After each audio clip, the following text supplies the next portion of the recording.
Welcome everybody to the After Dark Show. I'm Don Rogers. As you can tell, this is a pre-recorded episode because me and my beautiful interdimensional exit buddy, Kyla Canadian Spinja, are likely up in the Canadian Rockies right now getting some much-needed rest and recovery time. And that's a lot of what this episode is going to be all about, is recovery. And this one is kind of personal, so I'm kind of glad it's not live. Tonight's guest is a very integral reason to the entire reason I got here, and that I am the person I am. As I've mentioned on the show before, I used to be an alcoholic, and that was a 35-year ordeal that I went through. And tonight's guest, if you've ever enjoyed one of my podcasts, or you know me from my past life, and you're like, "How did this happen?" It's because of the man I'm going to interview tonight. He played an integral part in getting me into rehab, getting myself to the point where I wanted to go to rehab and do the right thing for me and my family. And that's not even the sole thing the sole contribution to my family's life that he's played. He's also my son's drum teacher, and he has an amazing recovery story himself. And who I'm talking about is somebody that I consider a personal friend at this stage of my life. His name's Daryl Ralph. He's the drummer from Bonza Mara, The Social Era, Robbie the Hurricane. He also plays guitar with his lovely wife in the Jenny House duo. I tripped over my tongue there. And we're going to get into how much he has affected my life tonight, and I cannot thank him enough. So, Daryl, thank you for being on the After Dark Show. Well, you should have warned me about that. Now I'm fighting back tears. I didn't know you were. I honestly actually didn't know I was that much part of you making the change. But at the same time, I was probably just a bit of a seed. Maybe that's why I really try to share my story. I think that's probably the most part. You did it. You had to make the choices. You had to go through it. You had to do the healing. But yeah, I don't want to take anything away from, I truly appreciate that. And that honestly makes me super emotional. You're making me come in here fighting tears already. And that wasn't my intention, but the effect that I don't even know. And I'm going to share the backstory here is you and I met the last day before the world went on pause. You were the last public event that I was able to attend with my wife before COVID, when everything shut down.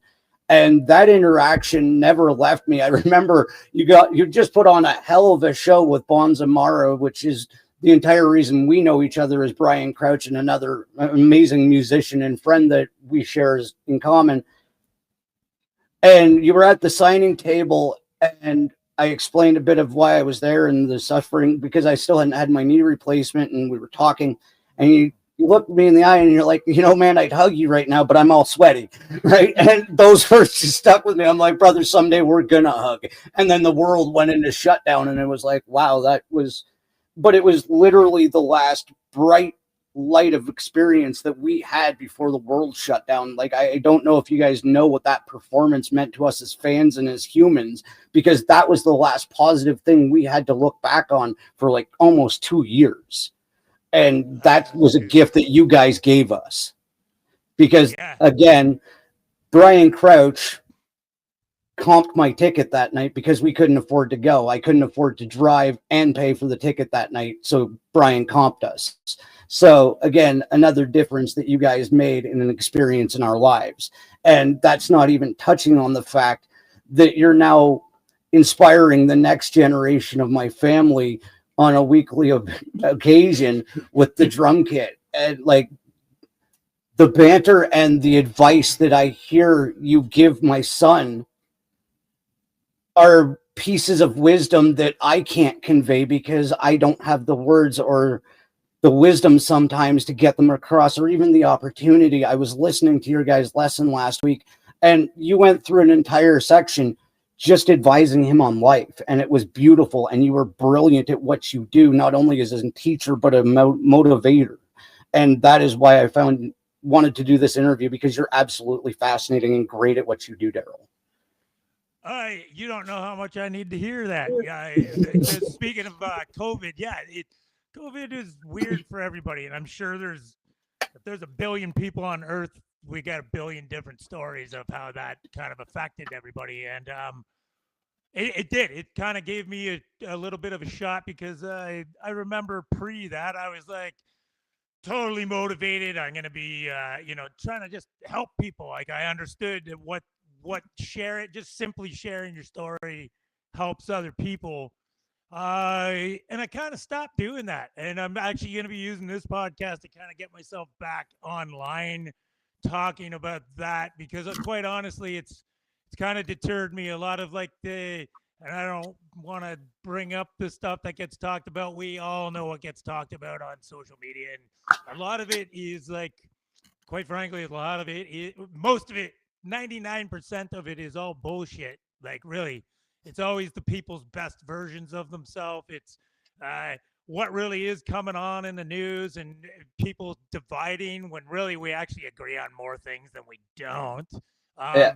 And like labeling ourselves. And anyway, so I was just kind of like a true fashion of myself is like I kind of bring it on myself. Like, yeah, nobody really wants to hear that, and I'm just how are people going to take me? And yeah, just to hear again the reason I was get so emotional hearing about your intro there and stuff is like because deep down inside I'm still that scared kid that it created somewhere the addiction came and it's because of the story that we tell ourselves. And so for me to be told that I'm a motivator, basically like a positive force in somebody's life, uh, for a guy that said, I believed I was unlovable for, and that's the nicest thing that goes on. Not anymore. Not anymore. It still happens, but what we tell ourselves is very important because you've heard that saying. It doesn't matter what you say, you're right. So Yeah. you can either be a loser or a winner, and it's up to you really. And I could go on forever. So, yeah, I'll try to keep this straight, but yeah, like each thing I say brings on something else. But I'll let you guide the interview. I know what you're saying because that's where my squirrels get a hold of me too. But I do want to say on the entire part of you trying to get back out there, I am part of the Forbidden Knowledge Network. And this is kind of the stuff, the spirituality, the evolution of the self, the recovery, the addictions, the health. This is the stuff that most of these podcasts talk about. And I can absolutely put you in touch with other members of the Forbidden Knowledge Network after we get done here because I know there's a story to share and I know some people that want to hear it. Nice. Yeah, I'm down for that. Yeah. absolutely. So I guess we'll start at the beginning, like I said. Um, what got you interested in music to begin with? I probably way back in the womb. Like way back in the day, my mom actually she has a vinyl record. It's all black and white, and it's like it's that Mr. Sandman kind of stuff. You guys can see why I'm not the singer. Yeah. So like they've always been kind of.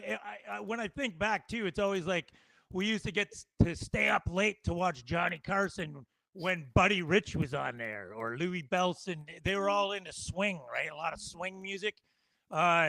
So that's kind of the swing is kind of embedded in me as far as like, and I don't want to get too technical.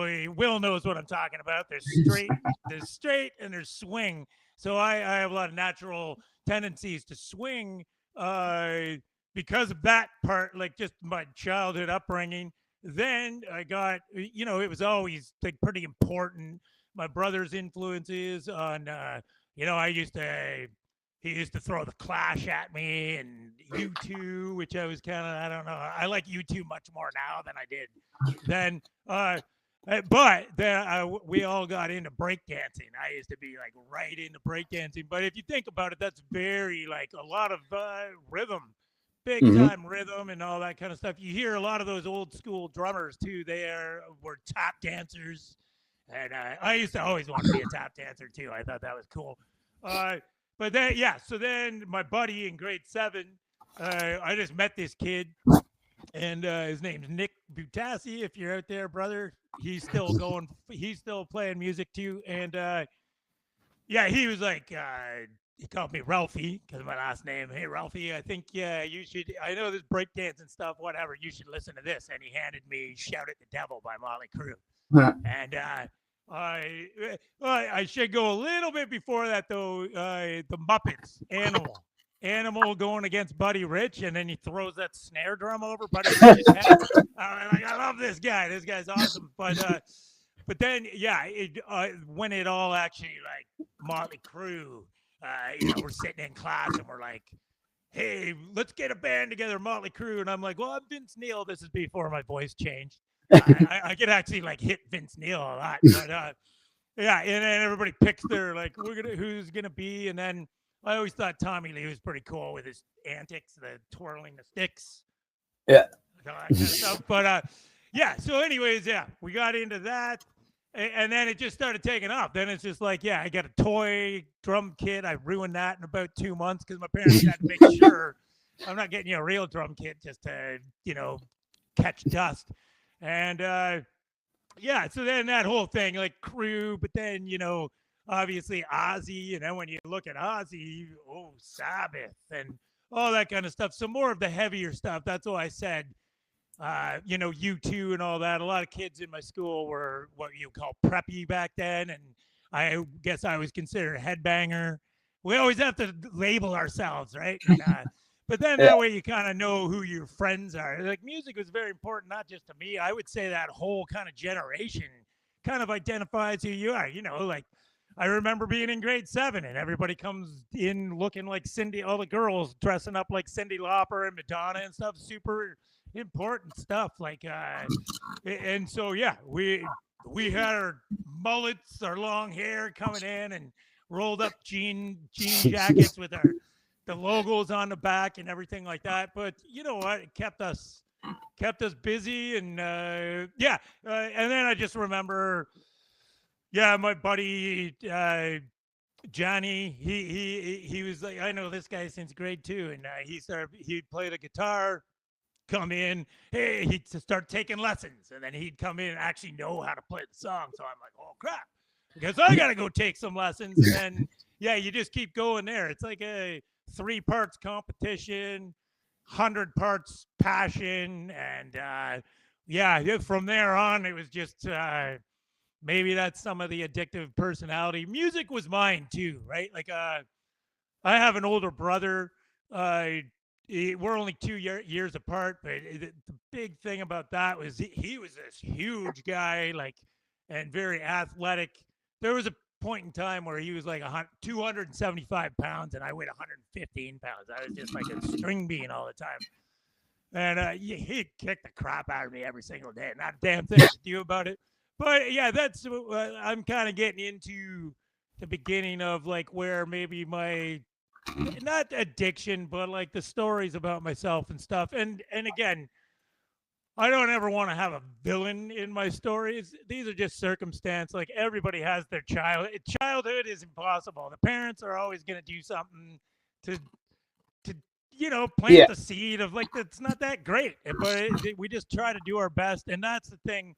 Before we got on here, like I really wish they taught like cognitive behavior therapy as a subject in school, or just even learning how to communicate with each other, and self-esteem building, and just who you are. Especially at that age, we're just like, who's looking at me, and am I different? I hope I'm not different. I don't want to be different. These days, I'm like, I want to be like. In reality, you want to be different. Different is better. Different changes the world. The same there is no same. It's either it's not. This doesn't exist. Either you're improving or you're declining. You're staying stagnant, becoming complacent. So I don't know. I got off there. Probably didn't. No, I agree with the public school thing, because William and I neither of us fit into that box very well. And like I empathize with him, like with the understanding that he has. Like I was telling you before the show, like I can have these conversations with him, and having to go to the indoctrination camp every day, I was just like, oh my god, dude, I am so sorry. Like you're almost done, just hold on. Right, like it's really that.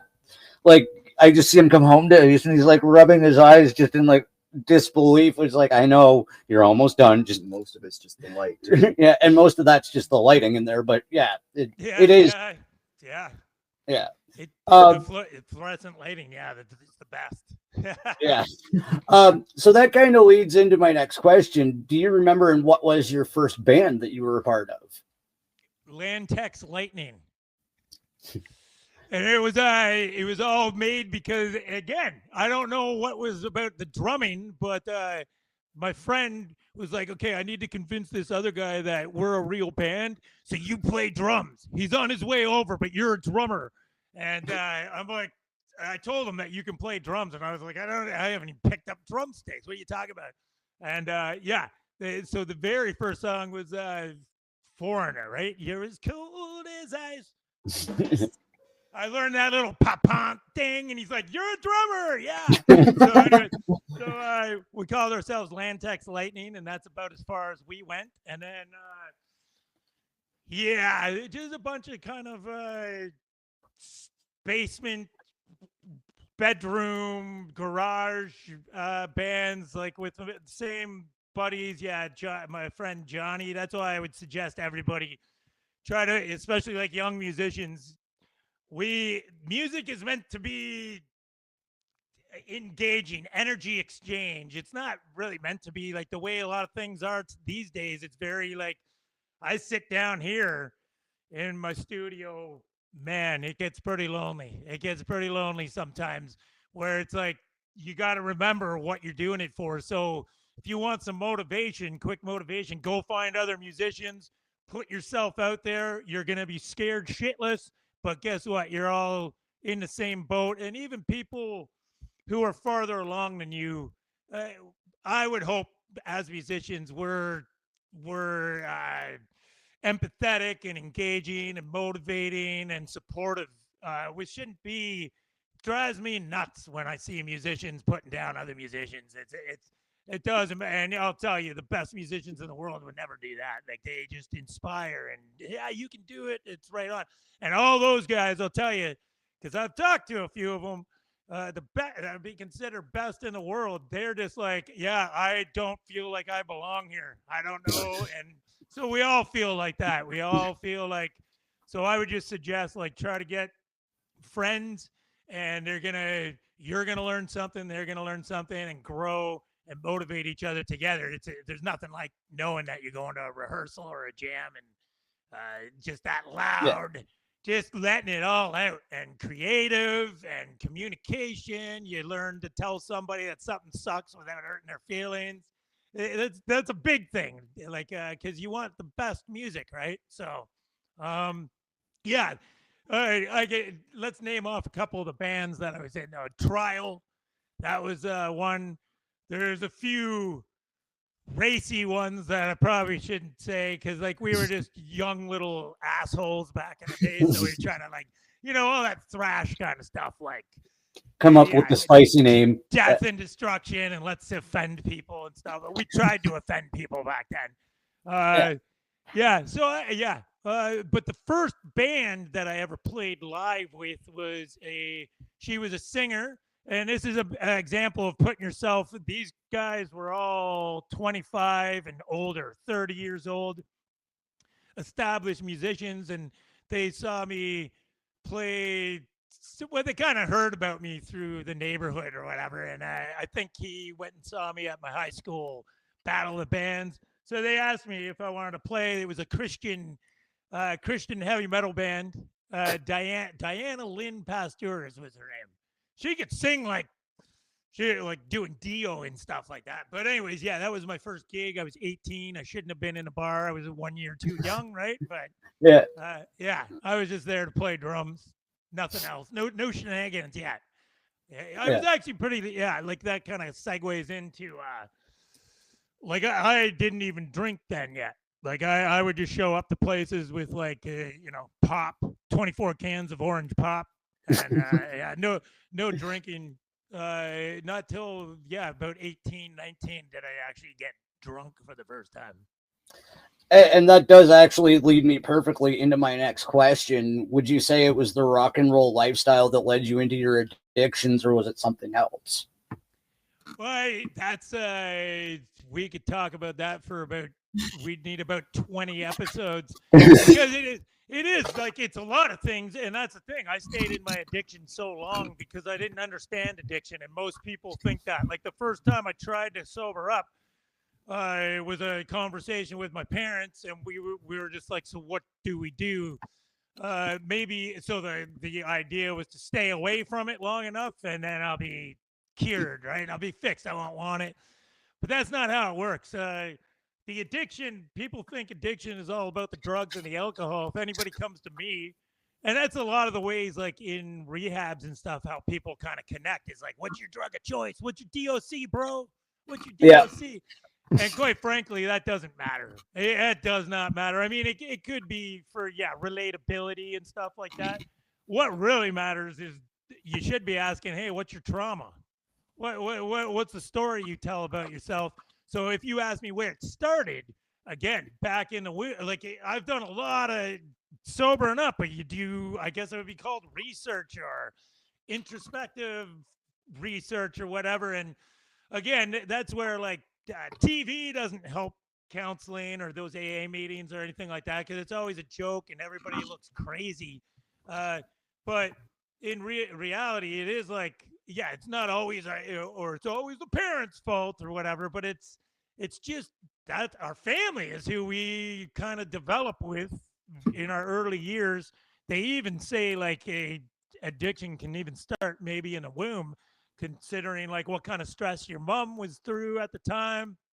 I recently, well, not recently now, but when I was a kid, I was always afraid of the basement. And I was wondering, I even created characters that lived down in the basement. I have reoccurring nightmares about that damn basement. I found out like that was the first house. My dad actually drafted that house, and we built the house that I first lived in. And as a baby, all the machinery was going off and the tools, the power tools, and I would just be crying my ass off. It was all in a basement. So you know what I mean? Like, so that kind of stuff connects the dots, and it's more about connecting the dots. It's not about judging. That's why I say there's no villains in my story. There's just facts. My brother bullied me. I love my brother, but he didn't know. He's the middle kid. So how many jokes are there about the middle kid, right? Yeah. So he's probably been bullied. I don't know who would really bully him. He was always the biggest, but like words hurt too, right? When you're developing.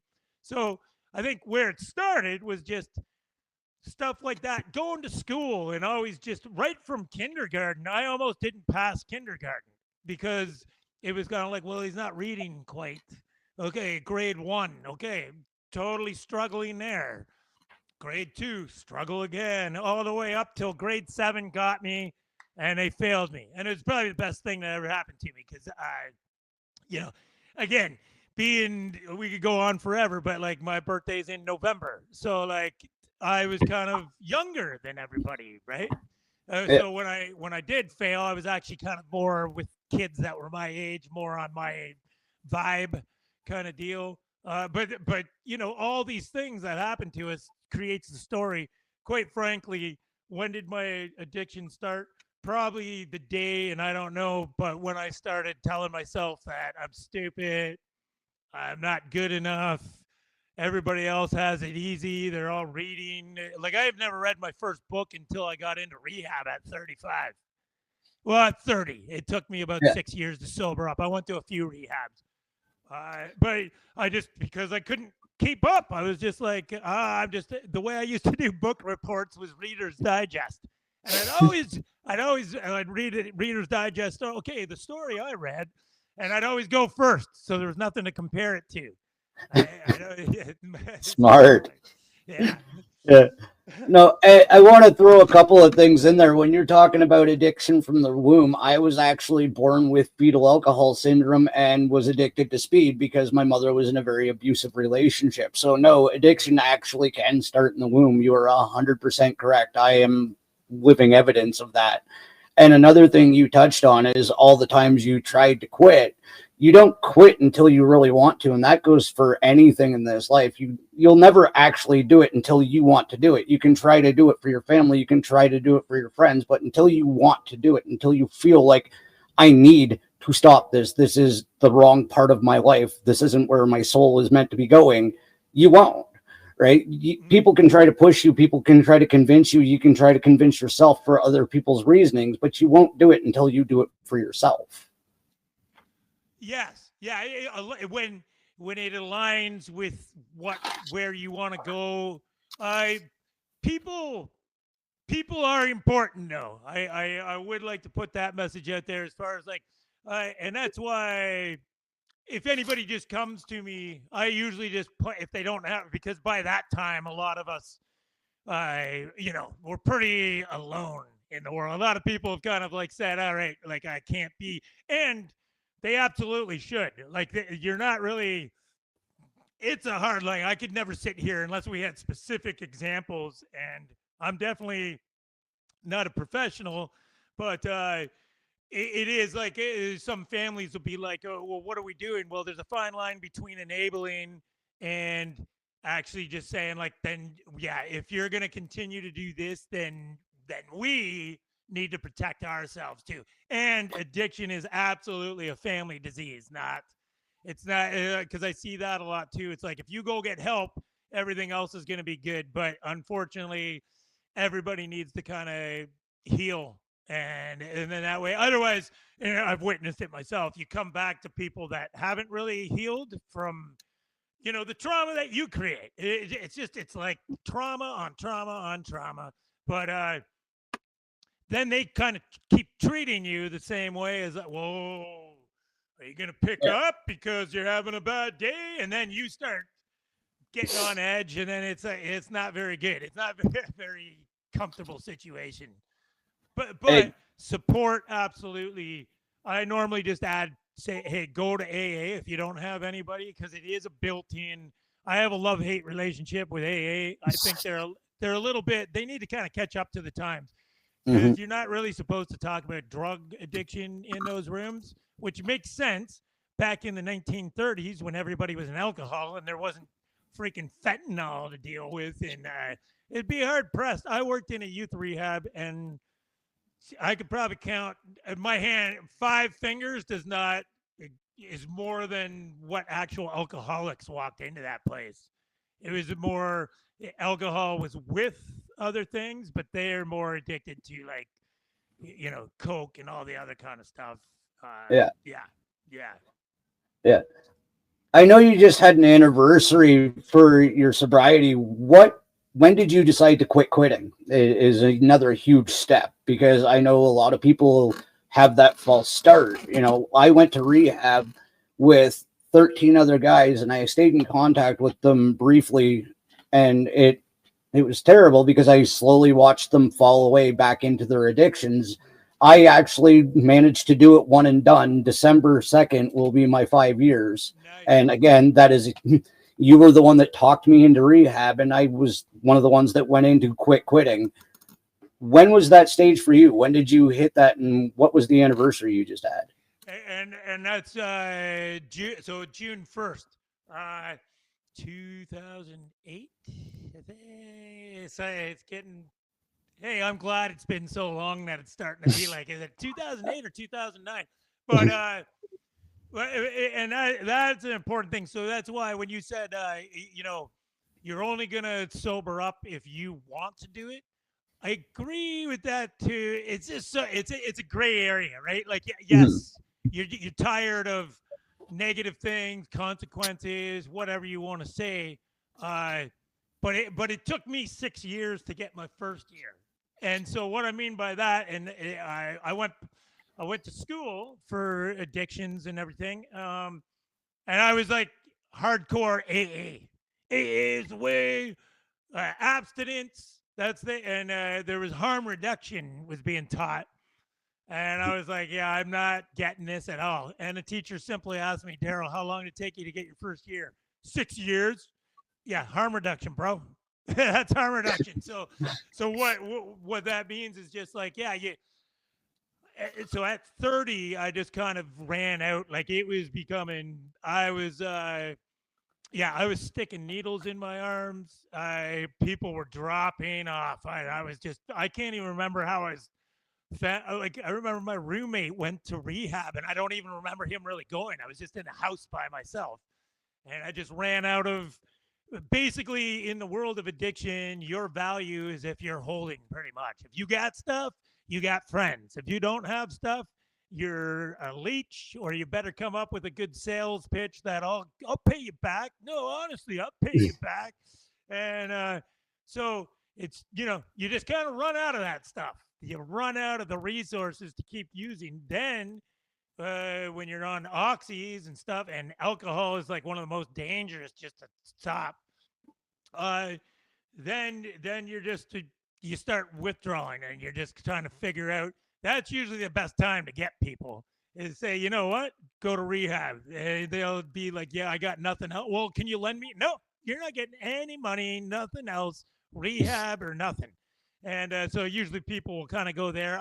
That's when I went and lived with my parents, Manitoulin Island, for about 6 months. We thought if I stayed away from it for long enough, but that was also kind of humiliating. By then I was like moved out to BC to go become a rock star. And now I'm back at home living with my parents with a deep addiction. Saved up UI. Thought we had a talk. Hey, I think I can go back. Took the bus back from Sudbury to Hamilton. The girl I was with at the time came to pick me up, and she was all, "This is the Daryl I always wanted." Right from the bus to the car. Yes, I had $2,000 in my bank account. Yes, this is the Daryl you want, but just to the liquor store one more time. I'll just get a 12-pack. First lie, walk out with a 2-4. 2 weeks later, I'm sitting in a hotel with a needle in my arm, no money left. Go to live with my sister. Screwed that up. She said, as long as you're going to AA. So that was actually my first AA meeting. Walked by that about 20 times because there was a bunch of people that looked pretty successful, laughing and happy. I was looking for the down and out guy with the brown paper bag, and they actually say, "Are you looking for AA?" And I was like, "Yep." And they're like, "You're in the right place." Didn't really understand it. Those 12 steps didn't make a whole lot of sense to me. And then, that kind of, my sister left to go to visit my parents, left me to house sit. And right away, as soon as they're gone, I went into the liquor cabinet, found their liquor cabinet. She even put up a sign. She knew me better than I knew me. Daryl, stop. Think about what you're about to do. So thought about it for about 3 seconds and emptied their liquor cabinet. And then here I am in my 30s going, shit, my sister's going to be home. I got to get the hell out of here. I'm going to get in trouble. And yeah, totally went and lived with my girlfriend at the time, with her parents' house. And then it just kind of kept getting worse from there. Again, same old story, to the point where needles are in my arms and just doing a thing. Then somebody, they were just like, I was wasted, and they're just like, "You ever think about rehab?" And I was like, "Yeah, I don't know, sure, yeah, whatever." And then the next day, they already had it all set up. They're like, "Yeah, we're going to take you to detox and then a rehab." What? Yeah, you totally agreed to it, man. And I'm like, "Oh, okay." Went to Aurelia. That was a place in Aurelia. That was a 3-month. Is that where you went? Yeah. 7 South Street. Yeah. Yeah, that crazy. Well, so I went there. It was good. It was strict as hell, though. Like, no napping, no this, do this. If you're free time, you got to go to an AA meeting. During our free time, we got to go to AA. It's like, you forget, yeah, before you were about to die. You remember you were going to die? Yeah, go to fucking AA, man. So So just kind of being told what to do. So when I got out of there, and you can always extend these rehabs. So I stayed there for about 6 months. Uh, Stayed sober for about 8 months that time, because when I got out, I was just like, I'm not going to AA after that. Didn't call him a sponsor, none of that stuff. Eventually, again, right back. And then again. So, hey, well, why don't you go to rehab? And that's where it's like, yeah, what you said about you wanting to do it. The last time I was kind of like, I'll do it because I have nowhere else to go, but it's not going to work. Like, I've already tried this. I'm just going to die. Like, this is how I'm going to die, guys. Like, don't you get it? And I went in. It was a house friendship in Waterloo, which is now in Cambridge, just in case anybody's looking for that. And that's a great program. Same kind of deal, but what really worked for me in that place is, well, even on the way there, they're just like, yeah, the staff is there until 5 o'clock each day, and then you guys are on your own. We're on our own? Like, we're just going to be living in that house, a bunch of addicts. Okay, let the party begin. But that's the people that wanted it. They have like zero tolerance. So there's a lot of people that got kicked out of there. But the rules are very clear, and groups end at like 2 in the afternoon. And you need to be back at the house by 11 o'clock curfew. So you're out there. You're like now trying to fill time. So that's where I got re-engaged with the library. I love the library. Oh my God, there's so much going on at the library. AA meetings, going to meetings, getting involved. Then I just, hey, is there more than AA? Because I didn't just drink. Drinking was like my biggest thing. Like, but I went to CA, I went to NA, I went to Celebrate Recovery was a huge one for me. Now that's Christian, but it's when I was on my way to the end of the program, and they send you to a different house for a little bit more independence, even more independence. And I didn't really finish that thought. What worked for me there is a lot of free time. I learned how to fill up my free time and like organize my routine for when there isn't people telling me to go to AA and stuff. It just becomes a habit.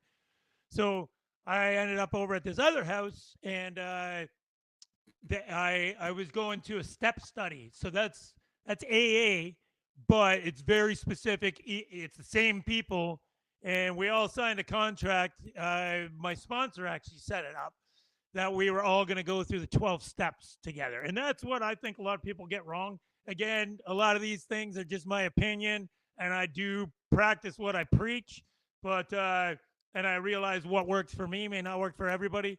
But to me, AA is the 12 steps. The meetings are the support to get through the 12 steps. So if people are going there just to complain about their cat pissing on their rug and that's why I drank today, that's sure you need a place to go and vent, but you're not doing the program. AA is that you're trying to find a spiritual awakening. The word God comes up. I could care less. I didn't sober up to debate words. And if words were going to take me back out, then my recovery sucks in the first place. Like, yeah, you could call it God, higher power, whatever.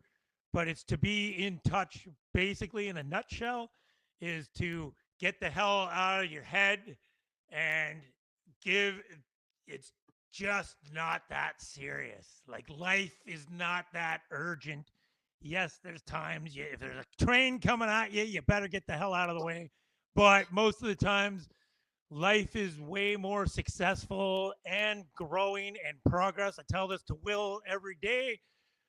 Slow down to go faster. Slow down to get more precise. Slow down, focus on one thing to become good at everything. and yeah, I look at like, I don't know. I just look at a lot of things like monks. You just see them. They're always kind of like spending a lot of time just to prepare one thing. And before, that makes me, oh my God, just get it done, man. Do it. But tradition and routine, these are the most important. The breathing. To breathe is a spiritual act. Like it's not all about religion and God. And if that toots your horn, then it is about religion and God. But yeah, like anybody that tries to tell me what was being said and how it is, it's just like, how do you know? How do you know? So it's like I take information in, but also remember to what works for you and figure it out for yourself too, kind of deal. Yeah, Went and off on that actually leads perfectly. You're just killing this interview, by the way. How has sobriety helped shape your beliefs in spirituality? Like, because I yeah. know my spirituality fundamentally changed when I detoxed from everything pharmaceutical and illicit, and that's when all of this started. So I just love to hear your story as to like how that shifted your perspective on things. Oh, 100%. Yeah, actually, because I'm glad that you did that because I was telling the story and then I stopped. And so, uh, and at the same time, it continues to progress and change. And that's, I'm getting, get me back to your question, but I think it's important to say this because, like, apparently there's like when somebody gets to 20 years, apparently that's a pretty big relapse milestone. I don't know why. And I don't know if that's real. I've just heard that a few times, but I can understand why it would happen because there's been many times where I'm 17 years sober and there's a lot of change that happens where it's like, oh, like I don't go to meetings anymore. I haven't gone to meetings for quite a while. I've tried a couple here and there, but yeah, most of it was just about how they're taking God out of like the steps and stuff like that. I'm just like, AA is about spirituality, so like whatever. But um, it just changes a lot and progresses. So yeah, I was in that house in rehab and doing the step study, and step 3. There's homework, right? There's always homework. Like we are doing the steps, and there's questions, and you get pen to paper, and then you show up next week, and we all share what we've come up with. Step 3, made a decision to turn our will and our lives over the care of God as we understood Him. I believe that's the wording. Uh, I was like, okay, made a decision. Yeah, yeah, I made a decision. I got nothing. I don't even want to go this week. I didn't write anything down. I don't know. So they just said, Daryl, have you ever prayed or anything like that? And I'm like, nah, like my family wasn't religious or anything like that. And I'm like, nah, not really, no. Like, they just said, just go home this week. Just wake up and say, God, thank you for today. And then at night, just say, hey, God, thanks for today. And I get emotional because I remember the feeling. So and that doesn't go away. Like and I love that feeling. It's better than any drug. It's gratitude. It's called gratitude. Um, but I just woke up and I just felt different. Felt different. Tears running down my eyes. Ran over to the other house where all the groups were and everything, and they always stand outside on the driveway having their smokes. Guys, I figured out not how to you can sober up. Anybody can sober up. To stay longevity is spirituality. And they're just like, dude. So the one guy said, well, if you really are into spirituality, you should go to Celebrate Recovery. They don't care about. They come right out and say Jesus Christ. There's a Christian thing. At that point, I'm a sponge. Let's go check it out. Like, so I went there and right away they start out how it's different than AA. It's worship, an hour of worship, and it's like or a half hour of worship or whatever. And so everybody's just sitting there singing these songs of like freedom and spirituality and God and crying and there was an empty drum kit sitting there. Everybody's playing guitars and everything, empty drum kit. I'm just like tears just flowing down. I'm just like, this is fantastic. And they were just like, you play drum, and they were just like, yeah, we get it. Everybody plays drums, and my buddies were like, no, this guy plays drums. Like, he you should probably get him to go play drums next week. So they're also iffy about that because they don't know who I am. I get up there and I show up wasted or something like that's not good. So wait a couple more weeks. Next thing you know, I'm behind the drum kit. I don't even know the songs. I'm like, guys, should we rehearse? Don't worry, you'll know the songs. I'm like, I don't know these songs. I've never been to church in my life. I don't know these freaking songs. Next thing you know, there's like 200 people, and I'm just making shit up, hoping for the best. And but I loving it. And I was just like, this is my home. Now, yeah, I don't know if I want to. Well, the reason I kind of swayed away from that is just like, yeah, it wasn't just all about addiction in there. Like, but anyways, yeah. So then it's like when you figure out that spirituality. So step three, learn to give my life and my will. Oh, you make a decision. I make 1,000 decisions every day to give it over. Somebody cuts in front of me in driving or whatever. Motherfucker. Blah, blah, blah, blah. Oh, wait a second. Just give it away. Breathe. And then 7 was I think step 7 is 5, 6, and 7 are quick. Like you do your step 4 is make a list, right, of resentments and all that stuff. Be prepared. 5 is prepare to share this with somebody else. 6, share it with somebody else. 7, ask God to basically fix you. And that's another term I don't really like, character defect. That's what they have. They release me of these character defects. However, I do love that step because it's identifying. So I have ADHD. So let's take that. Or anger was a big thing, controlled me. My anger controlled me. So what that step does is just allow you to kind of figure out, like, what do I want to improve on? And this and that. And then 10, I love 10, is just daily reflection every day. How did I do today? How did I do? Again, this doesn't exist, only this or this. So I choose this. Quickly, I would love to get into my philosophy of like relapse. If that fits. Yep. Because a lot of people think I'm like, oh my God, you're so hardcore, and you're just like, that's too much. Like going is like, actually, like when you get on the grind, it's not a grind. It's like you want to. Like if I don't want to do something, I don't want to do something. When I want to do something, oh my God, get the hell out of my way. So I try to always set up my life where it's like, I want to do this shit and I want to do it a lot and the best I can. So that's how I am about recovery is a lot of people are afraid to say the word relapse. And I think because they don't understand what relapse actually is. Relapse is just, in my words, I have a goal, I have a focus, I have a destination where I want to be. You could even say, hey, it's a driving relapse. Say that just to give an example. Hey, we want to go from here to there. We need our map. If you stray off that map, you're relapsing. You got to get back on that map. Or if I want to be sober and I know what my values are, that's another thing I would suggest to everybody. Know exactly what your values are. Not a list that you have to go look up. If life happens, you know what your values are, so you know how to react to that. All right. So I was really big on, I don't want to get angry. I want to just stop talking to myself negatively, change the story about myself. So people think of relapsing is when you're actually picking up, but the relapse starts much more earlier than that. So my philosophy is kind of like, I wish I had a chalkboard, but just picture there's a continuum behind me, a line. It goes on forever. One way it goes on forever. The other way is you're picking up relapse. That stops because for me, I know I've done enough work. When I pick up, I'm dead. It's die.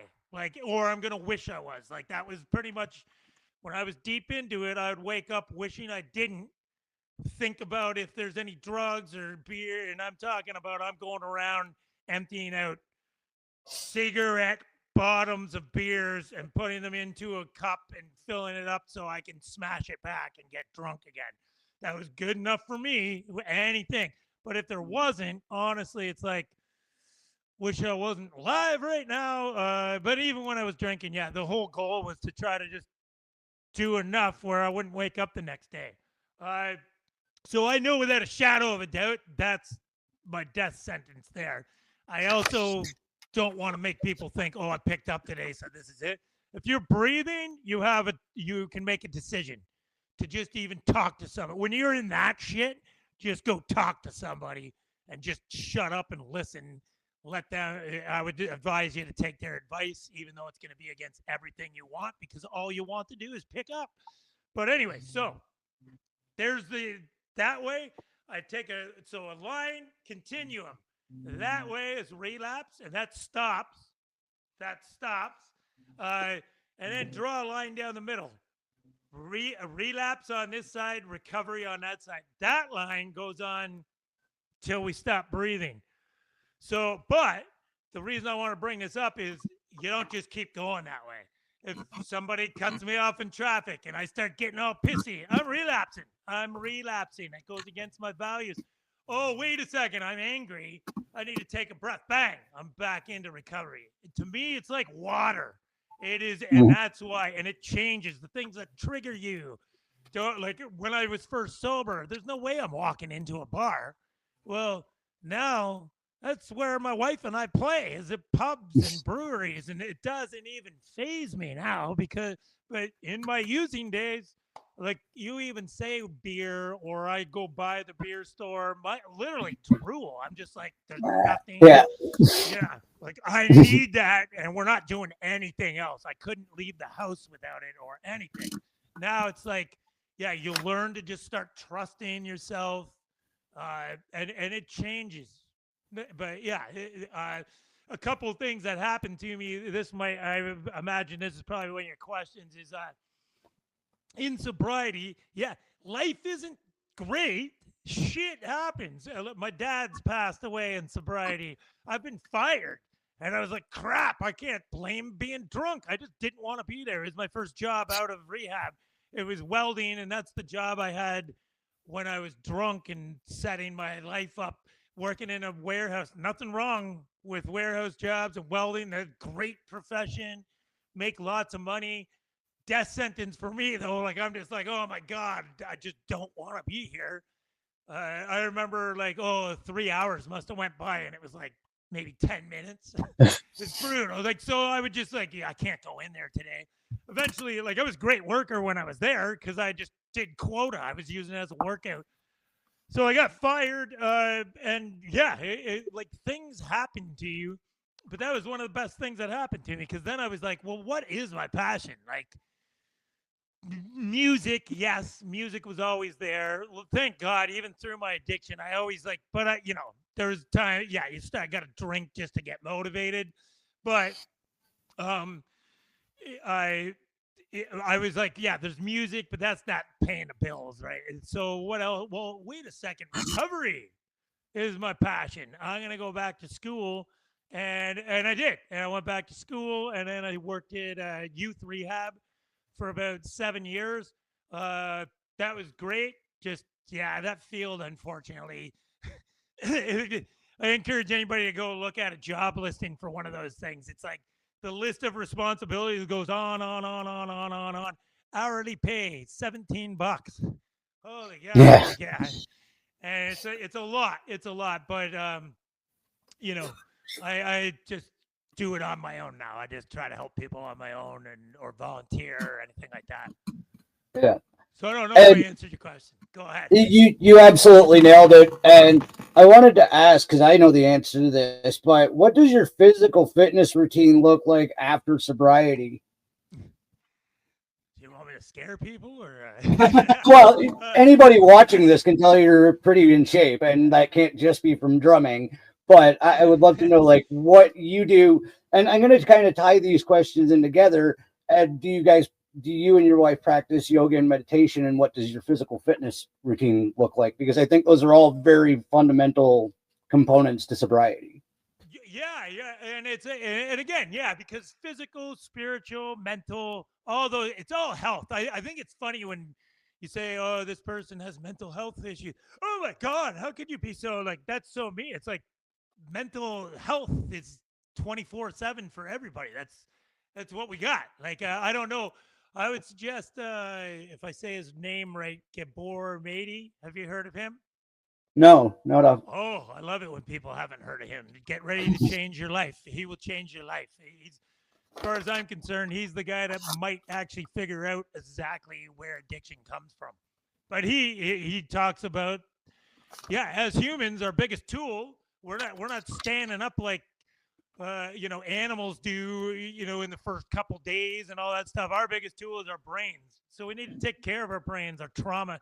He doesn't. his famous line is, "I don't ask why the addiction. I ask why the trauma. We heal the trauma. We heal the addiction." And yeah, he's a great. I would suggest everybody go read his stuff, check out his stuff online. Um, but where was I? What was I answering? Your physical My health, fitness my routine. pills. Yeah, yeah. So that changes too. Like it changes all the time. Really, it's just. But the way it aligns with my recovery and everything is it's goals. We really need to live on goals. We have to have focuses. We need to have destinations where we want to go. That's my thought. That's my belief. And so it actually, this is kind of funny. When I was in school, I was still like, when I sobered up, I was 155 pounds. Like I was not eating or anything like that. I'm 6'3", by the way. So 155 pounds is not, everybody was like, "Holy crap, you working out?" Because I was like very defined. But it's like, no, I'm like smoking crack, man. That's that's a, so but I was still it's still very like thin, and I was still even smoking cigarettes. Uh, and early recovery, I was like, okay, I'm gonna get into a relationship. Well, yeah, that broke apart. She dumped me, and I was like pissed. And the girl beside me had a screensaver of Ryan Reynolds with his shirt off, and Ryan Reynolds, he's super Yeah. ripped. And I'm like, "Do you like him?" And she was like, "Oh, I love him." And I'm like, "Fuck this! I'm gonna look like Ryan Reynolds." So honestly, I was because I used to work out a lot though in my childhood. I wrestled, and and I took it seriously. So that's an extreme. Like you're giving her, or else you are not gonna win. The guy who works the most at wrestling wins. I would encourage a lot of people go join wrestling at a young age because that teaches like discipline and tons of stuff and a great skill that you take for the rest of your life. But anyways, so I kind of was already a little bit familiar with the gym, but there was a lot of years, so I was pretty nervous. I slapped a patch on my arm to quit smoking because that really sucks to try to smoke and work out at the same time. As you get older, I know there's a bunch of 20-year-olds out there that can do it. Fuck you. I remember those days. That didn't last forever. You got to take care of yourself. but so yeah, I just started working it, and obviously my makeup was different. Like when I was a kid, I would work out a lot, but I was still pretty skinny. I actually like for the first time in my life, I got up to 200 pounds, and I was looking pretty good. And it seemed pretty quick, like muscle memory and stuff. But so I did a lot of bodybuilding, kind of like that. I always had books and stuff like that, and it does when you start getting there. It's the same as recovery. When you start at first, it's struggle to get the habit, but you can start stacking these habits. That's another great book, Habits. I can't remember the name of it, but it's habit stacking is the big thing of the book, and I kind of do that anyways with ADHD. It just helps me to not think about a whole lot of stuff and just do. Uh, but it's progressed. And then during COVID, it was kind of like I'm going. Well, we're not going to the gyms, but I was still working out. Then eventually, I was going to the gym with a mask on. That sucked. But I May was as well just like, smoke. yeah. And so it's like I'm not like it's not like it's a hard thing for me to work out, but I just don't know what I'm doing. So Jenny was just like, "Why don't you run? You've always talked about it." And since I was a kid, like wrestling, everybody was always like, "You should run, man," because I had just a gas tank. Like the track team was always like, "Could you come out here?" And I was like, "I'm not doing that. I'm a wrestler." And but I always wanted to run a marathon. And then so I started with a half marathon, and I would highly suggest to everybody like get into running because that was the first time since high school. I didn't realize it that I actually picked a day that my body was gonna perform. And I had to train for it. So now everything makes sense. Every single workout has meaning and purpose to it. Sometimes you're working on your endurance. Some days you're working on your speed. Recovery. You need your body to rest. You need to run at slower speeds in order to have the game day. You need to be ready. So it becomes pretty. I won't sway away. I'm addicted to running for sure. and I don't care because it has benefited every part of my life. I cannot believe all the like my resting heart rate is like 42 right now. It's crazy. Like I don't get tired doing shit.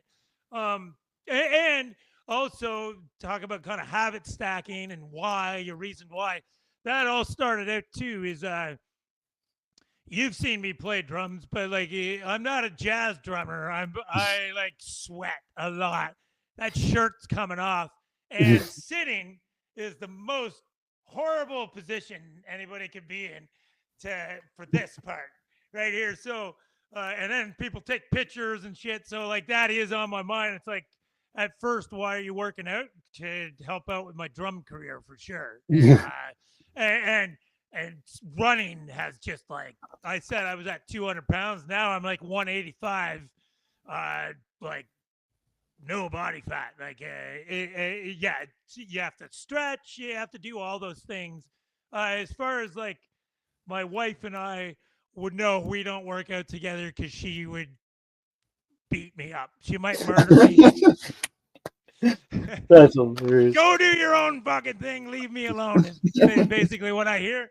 But yeah, it's a value to both of us though, and then yeah, just our morning coffees is pretty important to us.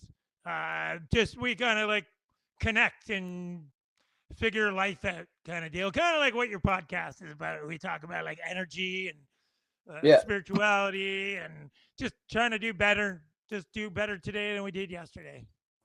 I love, and I actually found your other page where you have some of your motivational quotes, and I know you're looking at getting back into this, and I would absolutely encourage that you go back to that because I've shared some of them and they are amazing and insightful and great information. A lot of people don't just happen upon, and I really do think that is a gift that you're putting out on social media, and there's so much crap content. I really hope you do bring that page back up.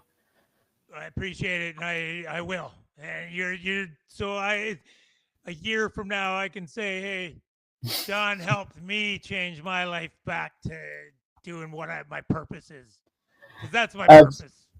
Absolutely. And I know what's going on because I follow you guys on social media so much.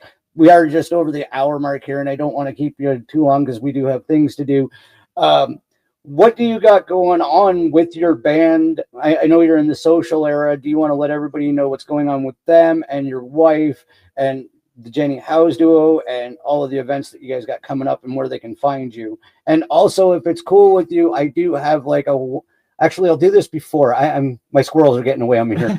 I'm going to do this before because I want to share your guys' Never Been Kissed. I only clipped about a minute of it, but I absolutely love this tune, and I'm going to throw it on right now. Play a minute of it. Favorite. Brian will love that you're playing that. He was just like, that needs to be a hit, damn it. So, it absolutely does. Yeah, so I'm going to throw it on.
So that's Never Been Kissed. Another one that you guys absolutely killed was Rats. But do you want to tell everybody where they can find your content and what you guys got coming up?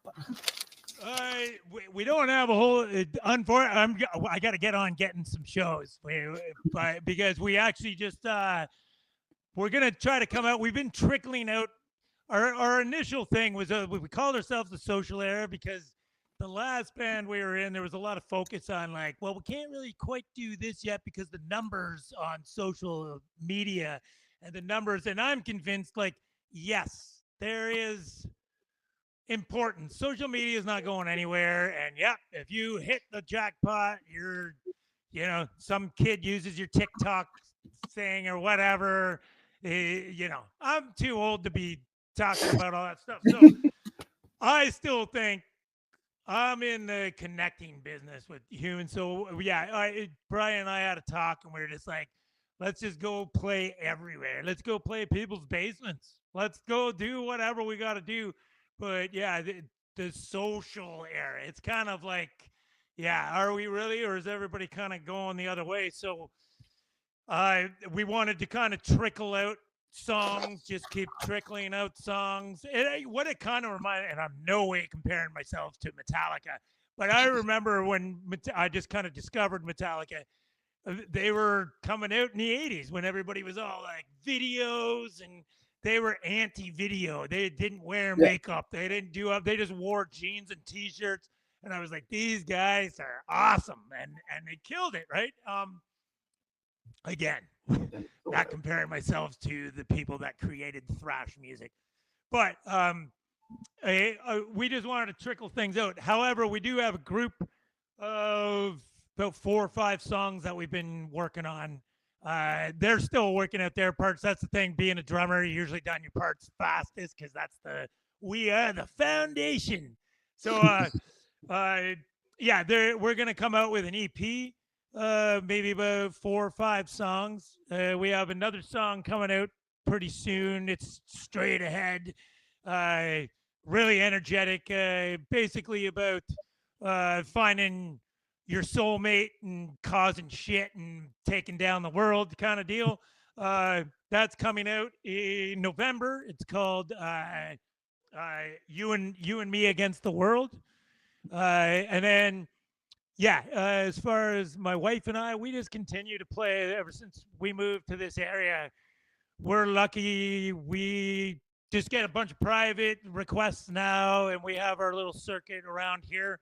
We don't really, her and I don't leave the city too much unless there's a lot of money in it, because we just like to be on the couch together at night. And yeah, we're usually home by about 7 or 8, and I got my feet up and I'm eating wings or something. I don't know. Yeah. We're thinking about maybe putting up, we just do cover tunes, acoustic. We're thinking about maybe recording them a bit better and throwing them up on Spotify after I just got done shitting all over Spotify. But hey, it is kind of necessary these days, but maybe not. Yeah. Well, and I'm going to make sure that I put your links to everything, your socials, the bands, and all of this. I like it for the audio as well, because this will go out to like Spotify and Apple Play and all of the ones on the Forbidden Knowledge Network. So, no, I will absolutely include all of your links. And Daryl, I want to thank you for sharing an amazing conversation. And I want to thank you for your contribution again to my family, because you have been a fundamental shift in several perspectives in this household. And if you don't think what you're doing is important, you're fucking wrong. Yeah. And you're changing lives one at a time. And now I'm changing minds and opinions and perspectives every week because of a step that you helped me take 5 years ago. So for that, I can never thank you enough. Well, thank you, because you, again, you're inspiring me to just get back out there again. And on that note, I'm going to tell you guys listening and watching at home the same thing I do every week. If you can, please do go outside, because it's a lot better than sitting in front of the screen. And I love you guys. Bye.